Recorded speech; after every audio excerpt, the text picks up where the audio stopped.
How great is our God. Sing with me, how great is our God. And all will see how great is our God. Yes, that is our God who is great. And once again, we invite you para po sa ating pananambahan ngayong gabing ito. Ang ating pong preacher ay parating na. Nagano kasi, nagbarko. Nag-bike lang. Pero nag-text na po siya, parating siya.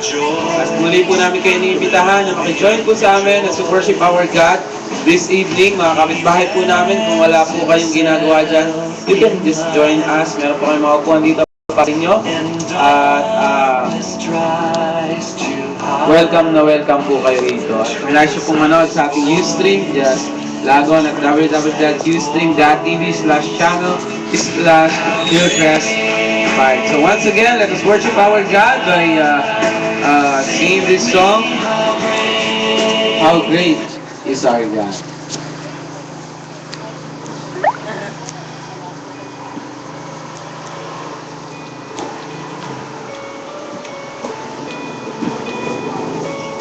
How great is our God. Sing with me, how great is our God. And all will see how great is our God.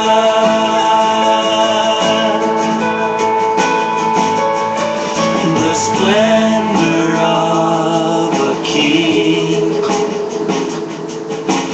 clothed in majesty.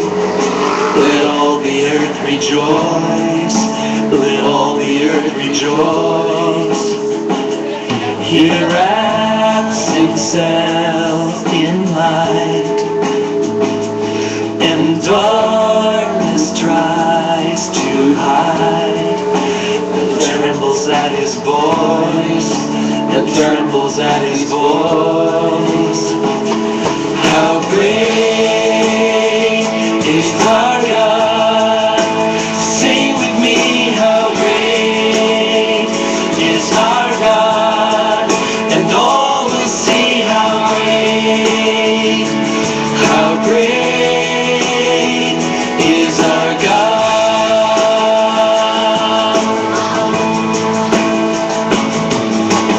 Age to age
mag-praise Him, mag-rejoice tayo kasi siya yung great, no? Siya yung naging great sa atin sa loob na maghapon sa mga ginawa natin. And let us begin, sing the song, Truly Lord.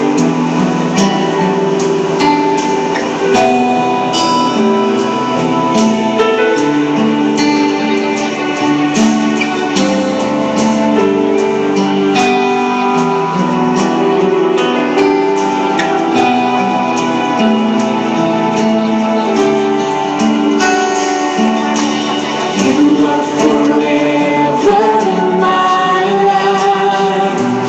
You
Manalangin po tayo. Pasalamat tayo sa ating Panginoon na siya nagbigay sa atin ng kalakasan. Sa loob ng maghapong ito, pinrotektahan niya tayo, binigyan niya tayo ng pagkapala, at ginabayan niya tayo sa ating mga gawain sa maghapong ito. Muli dakilang Diyos, kami po ay nagpupulit nagpapasalamat sa iyong kadakilaan sa aming buhay, kung paano niyo po kami ginabayan, Panginoon.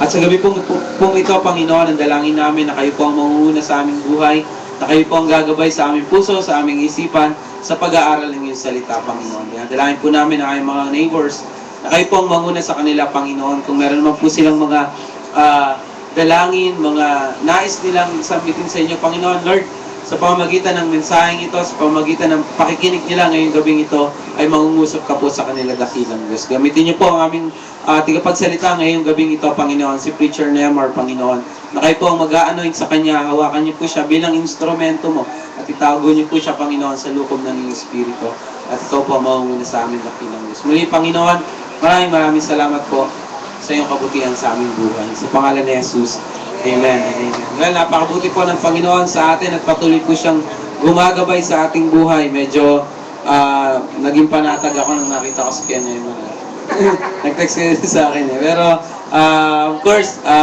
lagi nating namimiss to, no? Kasi ito yung isang beses sa isang buwan lang natin siya naririnig eh. Pero every time na may ganyan, talagang punong-puno, no? Punong-puno ng salita ng Panginoon na kung saan maganda sinasabi dahil pinagdaanan niya ito, no? Talagang nakikita natin sa kanyang buhay. Kaya hindi na natin patatagalin pa, no?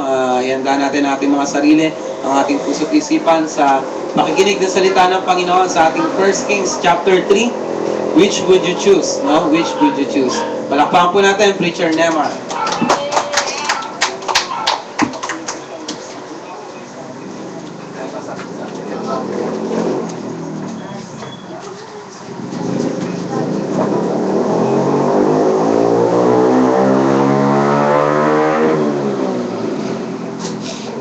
Good evening po. Miss ko kayo.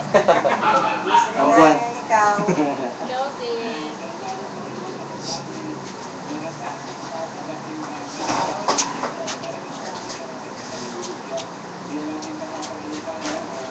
Ready na ba kayo? Sa pagtakbo? O ready na tayong matulog? Hindi pwedeng matulog. Anyway, thanks God at muli makapagbahagi ng salita ng Diyos. At sa kabila ng kapaguran, alam mo kayo nakaraang mga bakasyon ang dami rin kapaguran sa mga swimming. Thanks God at tayo nagkaroon ng pagkakataon na ma-enjoy ang lahat sa ating buhay. At sa oras na ito, ating ma-enjoy yung biyaya ng Panginoon, kanyang mga salita. Okay? Tayo po ay makibukas sa akin sa 1 King, verse 3. Gusto ko lang yan siya sa 4 to 10 lang. Andun yung focus ng ating pag-uusapan. Okay. 3, 4 to 10. Okay.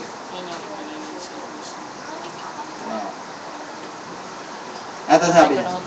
Minsan pumunta si Solomon sa Gibeon upang maghandog, sapagkat iyon ang pinakatanyag na sagradong burol.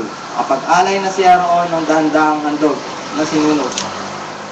Kinagabihan samantalang siya naroon pa sa Gibeon, nagpakita sa kanya si Yahweh sa isang panaginip at tinanong siya, ano ang gusto mong ibigay ko sa iyo? Sabihin mo, wika sa kanya.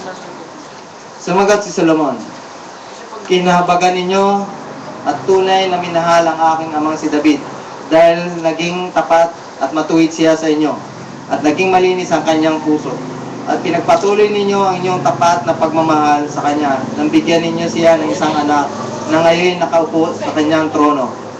Yahweh aking Diyos, ginawa mo akong hari bilang kahalili ng aking amang si David. Kahit ako'y bata pat walang karanasan ngayon, nasa kalagitnaan ako ng iyong bayang pinili, bayang hindi mabilang sa dami. Bigyan po ninyo ako ng karunungan. Kailangan ko sa pamamahala at kakayahan kumilala ng mabuti at masama. Sapagkat sino pa ang may kakayahang maghari sa napakalaking bayang ito? Dahil ito ang hiniling ni Solomon, nalugod sa kanya si Yahweh. At sinabi sa kanya, dahil hindi ka humiling para sa iyong sarili, Right. ng mahabang buhay o kayamanan o kamatayan ng iyong mga kaway, kundi ang hiniling mo'y karunungan, kumilala ng mabuti at masama. Okay? Gando na lang. Kasi baka abutin tayo maga pag tapusin ang istorya. Alam niyo yung istorya ni Solomon na to? Ay isa sa paborito kong istorya. At naalala ko, 1998 ko ito nang unang nabasa, yung istorya na ito. At parang sabi, at pamula nun, yung lagi kong naalala yung hiniling niya na to. Sa atin pong bang buhay, naranasan na ba nating mamili? O tanungin kung ano yung, tanungin kayo ng isang kaibigan nyo, o tao, o kahit sino, kung ano yung gusto nyo. Siguro naman lahat tayo nakaranas nun. Di ba? Wala sinara.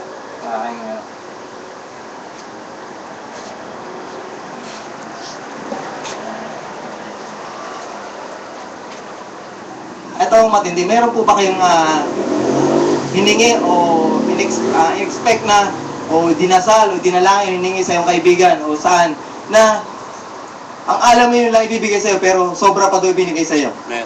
Nakaranas po ba kayo na? Right. Okay. Akala ko, ako lang eh. Okay. Doon po sa ating nabasa na istorya ni Solomon, may mga bagay po na ilan na kailangan po na mga points na nakita po na dapat po nating makita. Okay? Ang una, anong puntos ba yun? Gusto ko pa lang sa inyo na ang isa pong puntos doon ay yung malaman natin yung kung ano yung nakalulugod sa Diyos. Diba? Pansin natin, di ba yung hiniling ni Solomon ay yung nakalulugod sa kanya? So, anong unang puntos na dapat makita? Dapat yung paghingi natin, dapat yung nakalulugod sa kanya. Okay? Paano po ba natin makikita na nakalulugod sa kanya? Ano ba yung mga dahilan bakit nalugod? Paano malulugod ang Panginoon sa ating kahilingan, sa ating panalangin? Okay. Ito yung una na dahilan. Kung paano maging kalugod-lugod sa Panginoon. Ito ay hindi against sa Word of God. Diba? Kasi kalimitan, humihingi tayo, pero alam nating hindi kalugod-lugod sa Panginoon. Diba? Halimbawa, dalaga tayo, humingi tayo ng partner. Ang gusto mo ay yung isang partner na maganda nga siya, mayaman, o yun yung gusto mo, pero hindi naman siya Christian, hindi siya ang kalooban ng Panginoon. Sa tingin nyo, malulugod si Lord? Hindi, di ba? May gusto ko yung trabaho. Eh, yung pala naman trabaho ang gusto, may illegal. Sa tingin nyo, malulugod si Lord? Hindi, di ba? So, yun yung pong isang puntos kung paano tayo hingi ng paano tayo mananalangin sa ating Diyos, kung ano yung nakalulugod sa Kanya. Ano yung at ang pangalawa po, siyempre, hindi ito destructive. Okay? Halimbawa, may hiningi tayong isang bagay, pero ito may makasisira sa isang tao. Diba? Makasisira sa'yo. Diba? Halimbawa, humingi tayo ng kayamanan. O kailangan ko, Lord, ng ganito kalaking pera. Pero hindi pala ito nakalulugod sa Panginoon. Ito pala ay makapipinsala sa atin. Diba? Alam niyo po ba, minsan napag-isipan mo to. Kasi minsan, mahilig ako magpantasya na makinig po tayo. Makinig po tayo. Kung bakit po yung minsan yung talagang may gusto tayong hingin pero hindi binibigay ni Lord. Dahil ito'y kalimitan destructive. Alam niyo, mahilig po ako yung mag-isip o magpantasya na manalo sa loto. Aminin natin, di ba? Ganon. Pero alam niyo, minsan napag-isip, pero hindi pa ako tumataya sa totoo lang. Hindi po nakataya niya. Pero mahilig lang po magpantasya. Sana, pag ako'y kumita pag ako'y tumama ng ganito kalaki. Pero alam niyo po ba, napag-isip-isip ko, sabi ko, kung halimbawa ako'y tumama sa loto ng ganito kalaki. Alam niyo po ba, na-realize ko sa sarili ko na mapapahamak ako. Dahil alam niyo minsan, mayroon pa ako magiging deal sana na isang project na 2 million. Alam niyo po ba hindi ako makatulog? Alam ko malaking pera. At inisip ko kung saan ko gagastusin. Kasi kita ko na pera. Di ba? Doon ko naisip na, ay hindi pala, kaya pala sabi niya, kaya pala, kapag humihingi tayo minsan ng bagay na hindi kagustuhan ng paano makasisira sa hindi bibigay ni Lord. Diba? Doon ko na-realize. At alam niyo, nakita ko na yung palang deal pa na yun nangyari. Buti nag-pray ako kay Lord. Yung deal pala na yun, isang hocus-pocus. Buti na lang, napakabait ng Panginoon na ginay pa rin niya ako. Mahabang istorya yun, pero salamat sa Panginoon. Hindi ko na istorya sa inyo ng buo dahil baka tayo abutin ng alas 12. Ano? Pero yun po yung nangyari. Dahil nakita ko, ang bait talaga ni Lord. Yung pala maging distracting. Okay? Anyway. Pangatlo. Paano natin malalaman ito yung pleasing sa Lord? Okay? Ito pangatlo. Medyo ano to. Ito yung isa sa nakita kong talagang kailangan natin meron tayo sa atin. Kapag ito para talaga sa atin at ito'y kaloob ng Panginoon, dapat tayo may peace of mind. Di ba? Kalimitan, meron tayong gusto. Akala natin, ito na yung will ni Lord kasi nagtugma-tugma. Pero kung dibdib mo parang laging hindi ka mapakali. Di ba? So, paano mo masasabing kaloob ni Lord? So, ang kaloob ni Lord, dapat may peace of mind ka. Di ba? At yun yung nakita ko. Meron akong share na pastor ko ito sa Kuwait nung meron siyang matagal siyang hindi nagkaanak, mga 5 years 5 years na silang kasal, hindi sila nagkakanak. Then syempre, may mga prayer sila na magkaroon sila ng baby, and then all of a sudden after 5 years, 6 years, tinigon ni Lord, nagdalang tao siya. Then eto ang malungkot. After 3 months, 2 months, pina-check up na, 1 month pa lang, na-check up na. Ang sabi ng doktor, hindi daw pwedeng ipagpatuloy yung pagpupuntis. Dahil magiging abnormal daw yung bata. Okay. So, kuha ng another, yung opinion. Nakalima silang opinion, puro ganon. Kailangan tanggalin ang baby. So, kailangan daw within 3 months, kailangan matanggal siya. 3 months na. 3 months na. Then, sabi niya, Lord, pupunta na siya sa doktor. Nag-decide na sila, kailangan tanggalin kasi magiging kawawa lang yung baby. Okay, ito ang desisyon niya.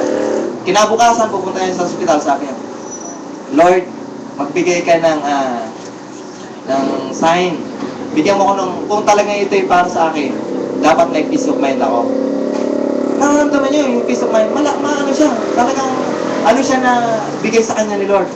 Kaya lang, 5 doktor yung nagsabi sa kanya na kailangan tanggalin.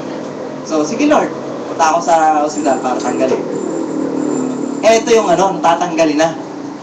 Sabi nung doktor, sabi niya, sa pagtanggal ba nito, may peace of mind ka o wala? Sabi niya, doon siya nag-isip na siya stop. Kasi ang inano niya, wala naman siya kabagawabag sa kanyang puso. May peace of mind siya na talagang kitang-kita niya na maggagawa ng himala ang Diyos. So, nag-decide siya na huwag tanggalin. Alam niyo ba? Ngayon yung bata ay 5 years old na. Nakita ko yung yun lang, isang simple peace of mind daw lang ang kanyang pinangawakan na talagang galing kay Lord. Okay? So, yung kasi dapat kapag galing talaga pleasing kay Lord ito, tayo may peace of mind. Okay? At ito yung pang-apat na points ko na paano na natin malalaman ito pleasing sa Lord. Dapat isipin din natin na hindi lang for the benefits of us. Dapat sa benefits din ng others. Napansin ba natin na yun yung nangyari kay Solomon? Di ba? Yun namang hinihingi niya. Actually, hindi lang para sa kanya para sa buong bansa. Di ba? Ito po yung nakita natin napapansin ba natin sa sarili natin? Yung pag tayo nagpipray, hindi ba, Lord, pahingi nga ako nito? Lord, pahingi ako magandang trabaho? Lord, bigyan mo po ako ng kagalingan? Lord, kailangan ko po ng perang ganito. Kailangan ko po ng cellphone na ganito. Kailangan ko po ng pera na ganito. Kailangan ko po ng mabait na kaibigan. Di ba? Lahat tayo humihingi na para sa atin. Hindi po masama yun. Di ba? Gusto nga ng Panginoon tayo humihingi. Di ba? Pero dapat, meron din tayong concern sa ating kapwa. Okay? Nanalangin ba tayo? Nag-i-spend po ba tayo ng time kay Lord na ipanalangin natin kahit 1 minuto, 5 minuto, yung kapitbahay natin, yung kapatid natin, yung pastor natin, di ba? Yung mga nangangailangan, yung mga nasa ospital, yung ating gobyerno, di ba? Ipinanalangin ba natin na maging maayos yung butuhan, di ba? Maging yung mga namumuno sa ating bansa ay magkaroon ng karunungan, pinag-pray ba natin yon? Di ba? Yun po yung isang hinahanap kung saan nalulugod ang Panginoon. Di ba? Ang sarap di bang pakinggan na nag-pray tayo na nalugod ang Panginoon? Gusto ba natin yon? Wala na yata nakikinig. Gusto ba natin kapag nag-pray tayo nalugod si Lord? Di ba? Kung paano nag-pray si Solomon. Dapat makita natin yung way ng pag-pray ni Solomon para si Lord ay malugod sa atin. Di ba? At alam naman po natin na kapag nalugod si Lord, more than sa ating ipinanalangin ang ibibigay ni Lord. Di ba? Naranasan na ba natin mag-pray ng ganito pero sobra pa ron ay binigay? Naranasan ba natin? Nalugod si Lord, ibig sabihin. Di ba? Ako po yung may testimony na ito talaga nakamamangha. Talagang ako po hindi ko malubos maisip kung paano ginawa ng Panginoon. Kung paano siya nalugod sa isang panalangin na hindi ko akalain niya, hindi niya ibibigay niya to. Time po na to ay talagang medyo hiccups po kami kasi lahat ng savings sa amin bali 1 year pa lang kami kasal ng wife ko, and then nagkasakit siya na hospital, gumastos kami ng napakalaki, naubos yung savings namin. And then after that, mga 1 month, nawalan ng trabaho yung bayaw ko. Alam niyo ba yung concern namin? Sabi na, Lord, yung bayaw ko, yun ay marunong mag-drive. Ay jeep at saka yung tricycle. So, kung mag-pray naman kami ng jeep, masyadong malaki. Sabi namin, napakalaki naman ang hingin natin kay Lord. Ito nga, may utang pa tayo, nagbabayad pa tayo ng utang, di ba? So, nag-pray kami tricycle. Sabi, Lord, bigyan mo naman po kami tricycle para masabayo namin, para mayroon naman siyang pampasada. Di ba? Then, pray. Ito naman mga 1 buwan, 2 buwan, lumipas. Alam niyo, hindi ko pamakan mga kasi sinulat ko yun, nilagay ko sa taas ng aming bed. Sa may ulunan. Then, alam niyo ba nagulat ako? After 3 months na tayo, hindi po tricycle binigay ni Lord. Passenger jeep. Grabe si Lord, di ba? Alam niyo, yung bang, amaze na amaze ako kay Lord doon kasi unang-una, may mga utang pa kami na binabayaran. Pero gumawa si Lord ng way para i-bless, para ibigay sa amin yung sasakyan na yun. Sabi ko, grabe si Lord. Nung nabasa ko ito, Lord, ulit, kasi matagal ko na itong nabasa at lagi ko naalala. Actually, nung nabasa ko nga po itong verse na ito noon pa, na kinalugdan ni Lord yung paghingi ng karunungan. Lagi ko pinagpipray yung kay Lord, Lord, bigyan niyo po ako ng karunungan. Diba? Laging ganun yung pray ko kasi sabi ko, ang ano ko kasi sa akin sarili, wala akong karunungan. Kasi unang-una, educationally, wala po akong narating, di ba? Kung sa talagang naging lagi ko siyang bukang bibig na kapag ako mag-pray, Lord, bigyan mo ko ng karunungan. Di ba? So, nung nabasa ko ngayon ulit ito, naalala ko lang yung ginawa ni Lord nung nakaraan. Ang galing mo na, pinaalala mo kung paano mo sinobrahan yung ibinigay sa akin. So, makikita natin po kaagad kung paano natin malulugod si Lord di ba? Yung hindi lang para lagi sa ating sarili, di ba? Lagi tayo mag-spend ng time para sa kapwa natin na wag lang natin isipin na para lang sa akin, di ba? Natutuwa ang Panginoon na meron tayong pagkakataon na may time tayo na para sa ibang tao. Kasi actually si Jesus Christ din naman, siya yung mismong nag-example di ba? Hindi niya inisip yung sarili niya, di ba? Nung siya bumaba sa lupa para batahin niya yung lahat ng hirap para sa ating kaligtasan, hindi niya inisip yung sarili niya. Ang inisip niya tayo, di ba?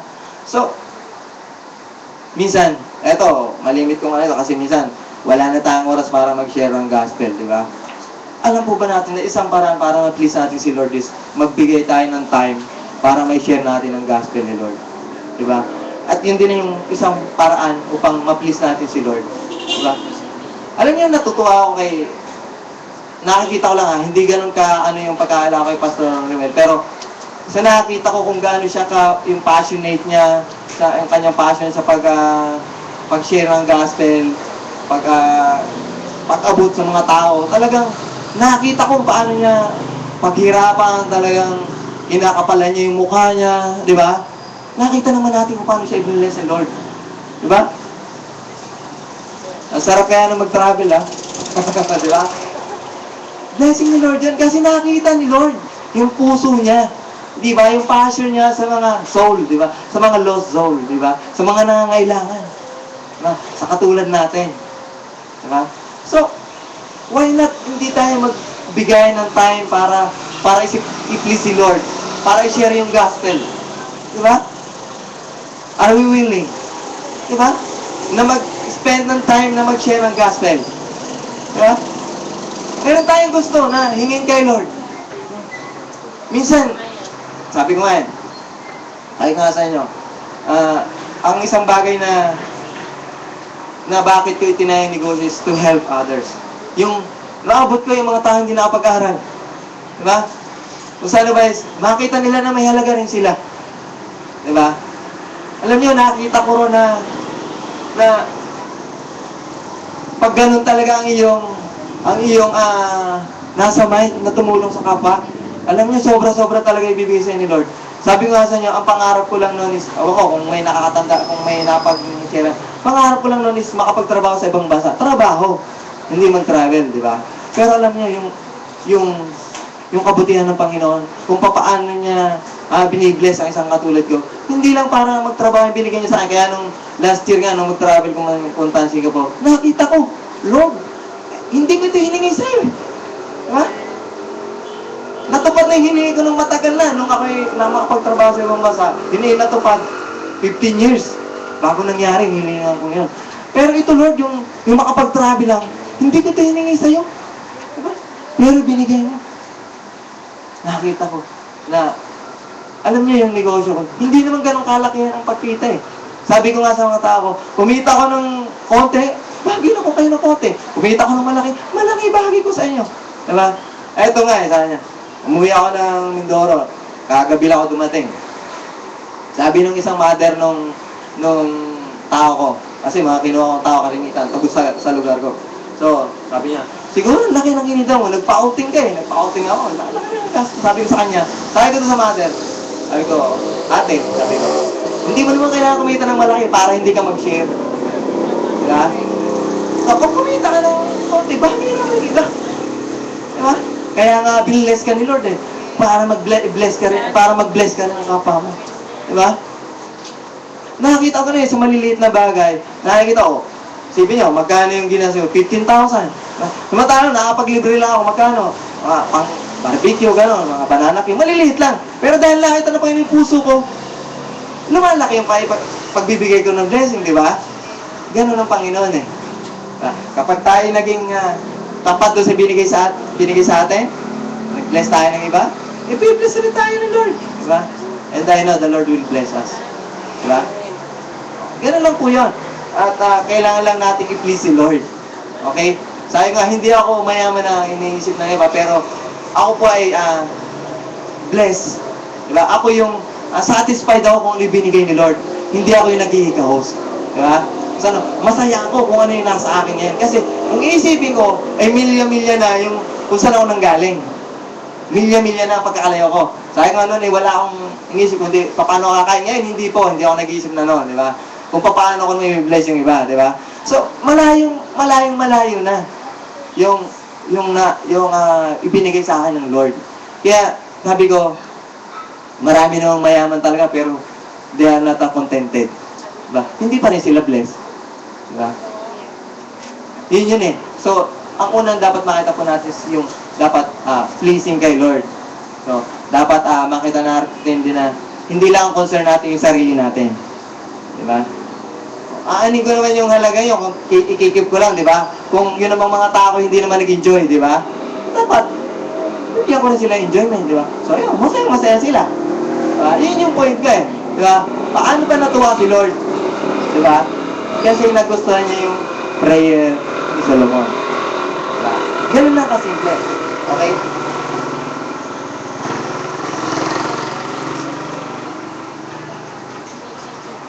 Ito rin dapat maintindihan natin doon. Dapat pag tayo magpipray, dapat alam natin bakit ba natin pinag-pray ito. Diba? Di ba minsan meron lang basta natin na ipipray, hindi natin na iniisip. Alam niyo, merong napanood ko kami sa 700 Club, ano. Ito, medyo delikadong prayer po to eh. Nakala natin minsan miracle. Diba? Mother, isa po siyang single mom. So, then, yung bata nung mga ang edad niya yung 5 months, nagkasakit po isang sakit na sabi ng doktor, mamamatay na siya. Ito pong babae na to ay Kristiyano, worker. Kung saan ba yung malalim yung pagkakilala niya sa Panginoon. So nag-pray siya. Lord, sabi niya, ibigay mo sa akin ang anak kong ito. Pagalingin mo siya. Pero sabi ng doktor, hindi, mamamatay na talaga siya, kukunin na talaga siya. Talagang hanggang dito na lang yung ano. Sabi niya, nanalangin siya, Lord, sabi niya, kapag kinuha mo ang aking anak, hindi na ako maglilingkod sa'yo. Hindi niya ganon. Sa madaling salita, gumawa ng himalanyo. Nabuhay ang bata. So, lumipas ang taon, naging 18 years old ang bata. Naging dalaga na. Itong masakit. Naging 18 years old siya. Naging prostitute. Alam mo ba sabi ng nanay? Lord, sana noon pa kinuha mo na. Alin ang masakit, di ba? Yung sanang, ang mas masakit yung nakikita mo na nasa kasalanan ng anak mo. Diba? Pero dahil inano mong Lord, kapag hindi mo ibinigay sa akin ang anak ko, hindi ako maglilingkod sa'yo. Di ba? Dapat po, alam din natin, pinag-pray natin kay Lord. Alam niyo po, buhat ng itinapanood ko, yung istorya na to, totoo po to kasi, alam niyo naman siguro, kung nanonood sa 700 Club, talaga pinapakita yung mukha ng ano, talaga sinusurvey nila. Di ba? Ganun ang ano ng 700 Club. So, mula po nung napanood ko to, alam niyo po ang pag ako nagpipray, laging sa dulo, Lord, your will be done at my will. Diba? Lord, ito yung prayer ko. Gusto ko ito.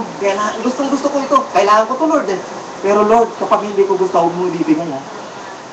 Ito yung isang prayer ko sa Lord na nangyari to. Nung naghahanap pala ako ng place para sa business namin, meron kami nakitang place malapit sa may EDSA. Ang ganda ng place. Tapos mababa lang yung rent. Sabi ko, ito yung prayer ko kay Lord. Una pala, sige Lord, gusto ko namin ito. Kakausapin namin yung mayari. So kinausap namin landlord. Ay ayaw ng landlord. Sabi na, nagbigay siya, pinagawa niya ako ng plan kung anong gagawin doon sa apartment sila. Ayaw nila. So nagpray ako, Lord. Sabi ko, kapag hindi binigay ito ng mayari. Sabi ko, kapag hindi binigay sa amin, walang kukuha. Yun ang prayer ko, tapos nag-prayer yung fasting ako. Sabi ko, Lord, ito na yun. Sabi ko, pero Lord, kapag hindi sa akin, huwag mo bibigay, ha. Yun lang yung prayer ko sa kanya. So, pero sabi ko, Lord, amin to. Amin to. Kasi gusto ko yung place. Lumipas ang 1 linggo, 2 linggo, wala talaga. Hindi. Sabi ko, wala. Taas na ito. May kumuha na. Ayaw talaga. Hindi, Lord. Hindi mo will, eh. Tapos, after 1 month, nakakita kami. Alam niyo ba, ngayon kapag binabalikan ko yung lugar, sabi ko, kaya pala, Lord, hindi mo binigay. Kasi titingnan ko yung lugar ko doon sa lugar na nakita namin dati. Mas maganda yung lugar na pinuntahan namin. Doon ko nakita, Lord, thank you. Kasi not my will. Your will be done. At ang isang bagay pa ron, kasi hindi ko alam na, kasi nagmamadali ako dahil, siyempre, parang akong gustong magkaroon kagad ng place, di ba? So, ang isa kong nakita pa, gusto pala ni Lord na magpahinga pa ako kasi 1 month ako nakapagpahinga. Diba? Hindi ko alam na pagkataas pala ng puro trabaho na. Kaya pala, hindi ako bigyan agad ni Lord ng place kasi magiging busy na kagad ako. So, ang galing ni Lord. Ang galing ng way ni Lord. Kaya dapat, yung pag-pray natin, dapat, hindi lang may peace of mind, hindi lang makatutulong sa iba, dapat alam din natin yung pinag-pray natin. Hindi na tayo basta nag-pray. Dapat yung alam natin na ito yung will ni Lord. Okay, Ben? Naiintindihan po ba natin? Malinaw po ba? Okay, malinaw naman talaga. Dahil kung hindi ko na ulitin. Okay. Gusto ko lang i-recognize din yung meron kasing verse dito na medyo malayo sa doon sa tayo, pero gusto kong makita natin pag tayo mag-pray yung dapat i-recognize din natin yung kabutihan ni Lord. Napansin pa natin ito sa 1 King 3, verse 6 to 8. Di ba? Inisa-isa niya muna yung kabutihan niya sa pamilya niya. Lord, ibinigay mo na sa aking amang si David na ganito, di ba? Na pinagpala mo siya at ngayon ibinigay pa sa akin yung ano. Salamat sa lahat ng ito. So, ano yung gusto ng Panginoon? Na kapag tayo mag-pray, hindi lang yung agad hihingi ako dito, kundi acknowledge din natin yung kanyang kabutihan sa atin. Alam nyo, nakita ko din sa bagay na to, ano? Kapag ako nang lalamig, yung medyo nalalayo sa presence ni Lord. Isang bagay yung nakita kong effective. Pag mag-isa ka, isipin mo lahat yung kabutihan ni Lord na ginawa sa iyo. Lahat. O mula pagkabata mo, na ako'y ganito nangyari, pero pinagaling mo ako, ganito ako kahirap noon, ngayon ito na ang binigay mo sa amin, ito na ako. Alam nyo, biglang mag-aangat yung inyong spirit, na parang ang saya-saya nyo. Alam, dati no, naranasan ko kasi, hindi ko naman ito alam kaya lang sa sarili kong experience naranasan ko. Pauwi ako ng Mindoro, parang ang baba, siguro mga 2 months siguro, nagsisimba ako pero hindi ko ramdam na, hindi ko ma-feel yung presence ni Lord. Alam niyo yun, nararamdaman niyo ba? Minsan may feeling kayo na ang taas-taas ng inyong energy, feeling niyo nandiyan lang lagi sa Lord, pero may time na parang ang layo-layo ni Lord. Ganun na 2 months na ganun. Tapos parang hindi ko alam paano anong gagawin ko. Pauwi ako ng Mindoro, nakasakay ako sa barko, nag-iisa lang ako, kaya ako, ano yan, naiinisip ko, Lord, bakit pa ganito nangyayari sa akin? Tapos iniisip ko lang yung kabutihan ni Lord sa akin. Parang in-imagine ko lahat, paano ko binago ni Lord, paano nangyari sa buhay ko, ano na ako ngayon, ganito, ano na yung narating ko. Alam niyo, biglang, Lord, thank you. Parang ang feeling ko, parang, ang saya-saya ko, bumaba ako ng barko, parang, ang sigla-sigla ko, na nawala na lahat ng kalungkutan. Alam niyo, gawin niyo yun. Gawin niyo yun. Kapag nararamdaman niyo yun. At ang Diyos, mamipis ang Lord. Diba? Kasi doon nagsimula Doon naman nagsimula yung ginawa ni Solomon Hindi naman niya agad nung tinanong siya ni Lord na, ano yung gusto mo? Hindi naman niya agad sinabi yung gusto niya Di ba? May isip kaya natin yan. Ano ba ikaw tinanong ni Lord on the spot? Anong gusto mo? Masasabi pa ba natin, Lord, alam niyo, ang kabutihan niyo, ganito nakahama, ako yun yung binago, ako yung agmuhat sa kasalanan, naging tinuwid mo aking buhay, pinagpala mo aking pamilya, di ba? Kumakain kami ng 3 beses ang araw. May isip pa ba natin yun? I doubt. Di ba? Pero si Solomon, ang galing. Naisip niya yun. Nung tinanong siya, ano ang gusto mo? Di ba? Ako nga, sabi ko kung ako siguro, naisip ko, siguro kung ako yung tinanong ni Lord ng gano'n, sasabihin ko, kayamanan. Di ba? Di ba? Kayo, di ba? Kayo. Huwag na tayo huwag na plastikan, di ba? Unang-unang naisip mo, kayamanan. I doubt kung may magkasabi sa inyo karunungan. Diba? Nagiging prayer ko lang lagi yung karunungan na to. Nung nabasa ko to, 1998 yung nabasa ko to yung ano na to Kaya pumula nga yung lahat ng pag may gina, Lord, pahingin karunungan, hindi ko alam to. Hanggang ngayon, malimit ito sa negosyo. Siyempre, wala naman ako alam nasa negosyo, no? So, Lord, bigyan mo ako ng karunungan, paano ma-manage ang negosyo na to, itong iba't ibang klase ng tao na to. Nagugulat ako sa mga desisyon na nangyayari. Hindi ko alam yun kaya lang parang biglang, eto yung gawin mo. Diba? Eto yung gawin mong desisyon. Kasi ang tao, iba't iba. Diba? May approach ka dyan, medyo, konting topic mo lang, susunod dyan. May konting pakiusap mo lang, susunod dyan. Pero minsan, bubudyahin mo na, hindi pa yung sumusunod.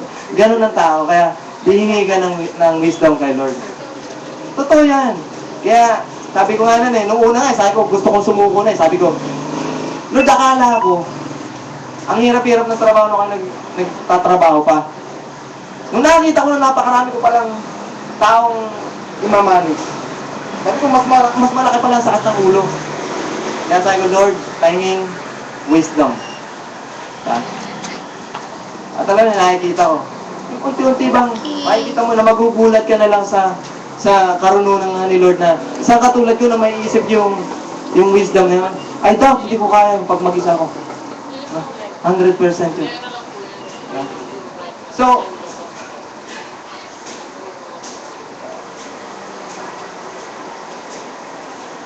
okay.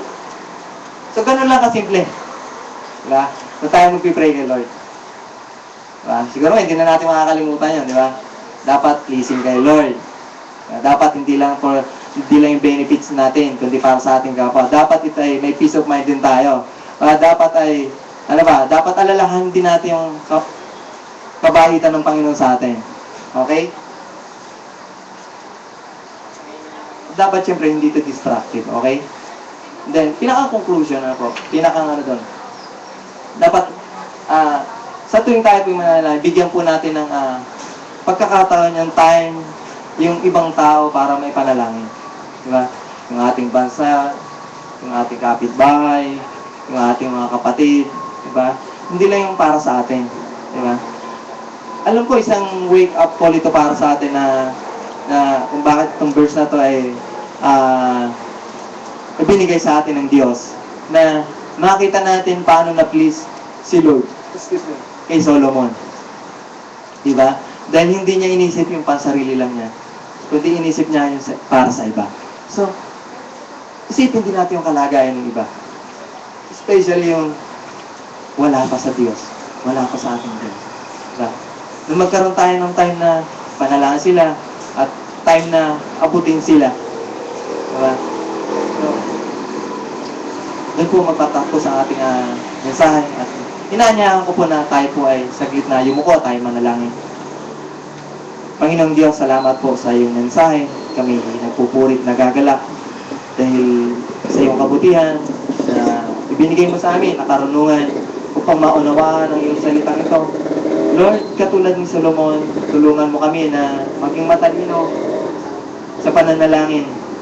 Hindi lang basta humingi, kundi dapat alam namin ang pinapanalangin namin na hindi rin para sa amin, hindi para sa aming kapwa, at sa kaluguran mo rin, Panginoon, sa ikahayag ng iyong mga salita. Lord, salamat dahil napakalawak ng iyong salita. Ang iyong biyaya ay sobra-sobra sapat pa sa gusto naming mangyari, Panginoon.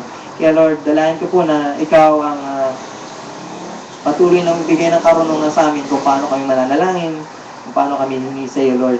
At paano namin naabutin ang mga tao na wala pa sa iyo, Lord. At paano namin ay pananalangin ang concern ng bawat isa, ng aming kapwa, ng aming kapitbahay, ng aming bansa, Panginoon, ng aming mga namumuno sa aming bansa, Lord. Ikaw ang siyang patuloy na tumulong sa amin upang kami, Panginoon, ay matutong lumapit sa iyo sa tamang paraan at tamang pananaw, Lord. This is our prayer, Lord. In Jesus' name, Amen. Thank you po. Amen. Sabi ko sa inyo, laging exciting kasi laging nangyayari sa buhay. Lagi natin ginagawa kay Kuya Neymar na lahat ng sinasabi niya rito, hindi yung mga kwento-kwento lang, kundi nangyari sa buhay niya. At kung nais siya pang maraming matutunan kay Kuya Neymar, lalo na sa buhay niya, kwentuhin niya yan, ibang klase yan, no?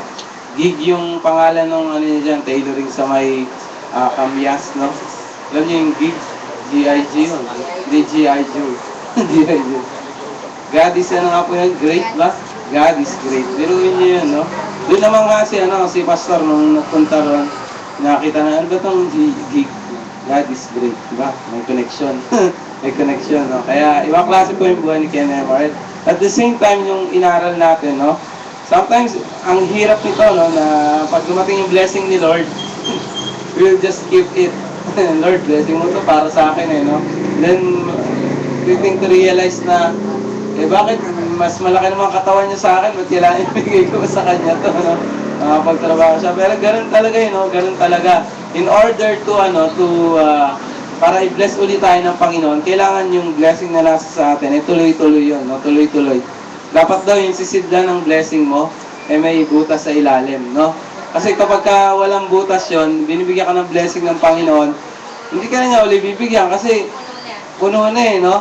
Pero kapag butas, umupunta sa ibang tao, tuloy-tuloy yung blessing sa ni Lord. Kasi nagpupunta sa ibang tao.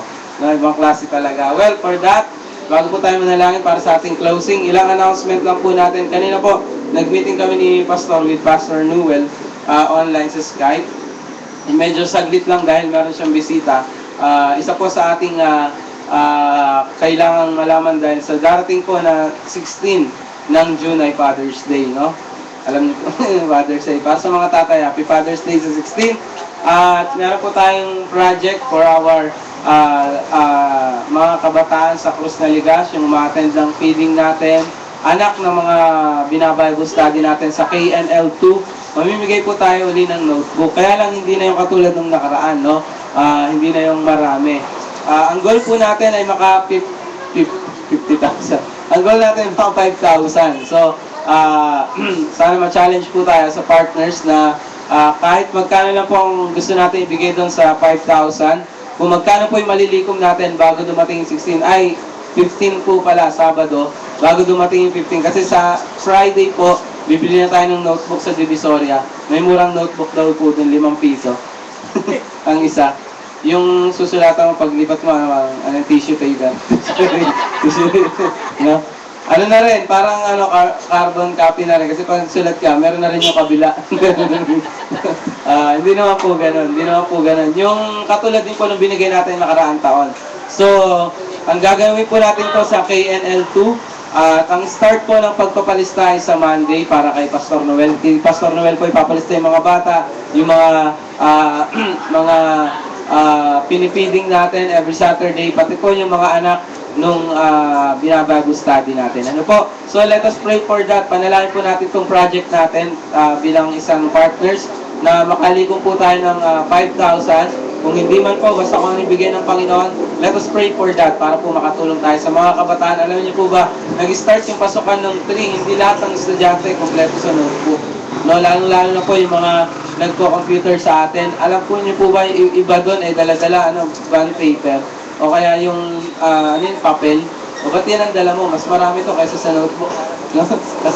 Kasi wala pa daw siyang notebook. So, na-challenge tayo diyan kasi nakaraan namigay tayo. Hindi po natin puputulin yan. So, pag-pray po natin yan na ma-provide po ng Panginoon ang ating pangangailangan para, di ba? Ano po? 5,000 po. So, let us pray for that. At ilang announcement pa po natin sa darating din na linggo ang Lord's Supper natin.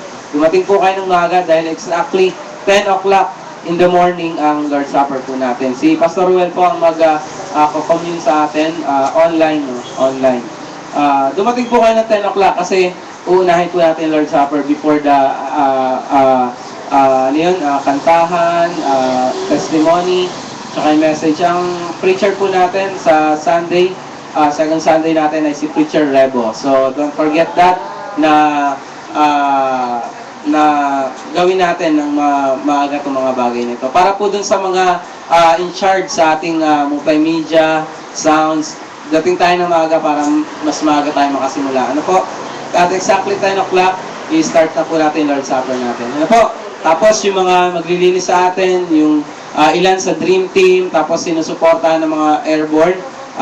Alas 6:30 ng umaga, i-start na pong maglinis dyan sa ating church para po makapag-relax pa tayo bago dumating yung 9:30 o 10 o'clock. So yan po ang mga ilang paalala po natin. Huwag na din pong kakalimutan na patuloy nating panalangin ng ating pastor sa Amerika na kung saan hindi lang po basta nasa Amerika sila para magbakasyon, kundi po tumulong para sa ating ministry dito sa ating church. So nagre-raise po sila ng support doon para masuportahan tayo dito. Alam niyo po ba yung Facebook natin? Nagbebenta po siya ng Facebook doon, no? Nag-print din siya ng Facebook doon.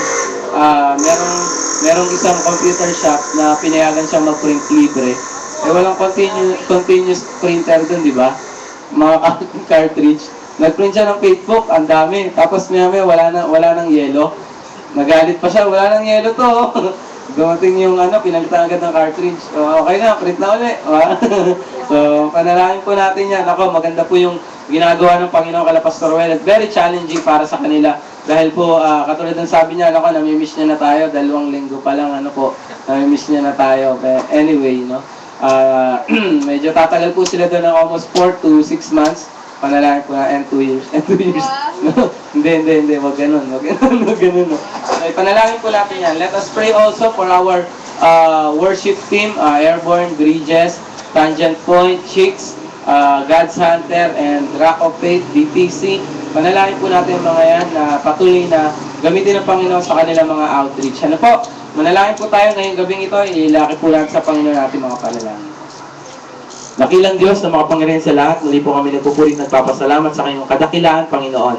Maraming salamat po sa ginamit mo ngayong gabing ito. Tunay nga po, Panginoon, na napakasarap pakinggan, Panginoon, yung mga testimony, yung mga salita mo, Panginoon, na hindi lang basta kwento, kundi nangyari sa buhay. Kaya maraming salamat po kay Preacher Neymar na siyang ginamit mo ngayong gabing ito, Panginoon. Maraming salamat din sa bawat isa na narito, mga partners namin. We pray for our project, Panginoon, na notebook giving. Dalahan po namin, Panginoon, na mag-provide po kayo ng mga opportunity sa aming mga partners para po mapunan ang 5,000 na ito para po sa mga pangailangan ng mga kabataan. Tulungan niyo po kaming mabigay ito, Panginoon, sa nalalapit na araw, lalo po sa 14 sa pagbili na namin ng notebook. Maraming salamat sa iyo, Panginoon. Tulungan at gabayan niyo kami sa aming mga ministry, outreach, lalo po sa mga worship team namin, sa pastor namin nasa Amerika, pamilya niya. Ingatan at gabayan niyo. Ingatan at gabayan niyo rin po kami, kayo po ang magbibigay sa amin ng kalakasan. Salamat ng marami. Sa iyo po namin binibigyan papurit pasasalamat sa pangalan ni Jesus. Amen and amen. Magandang gabi po sa atin lahat. See you tomorrow po as we continue to worship our God every day. Once again, magandang gabi po and good night.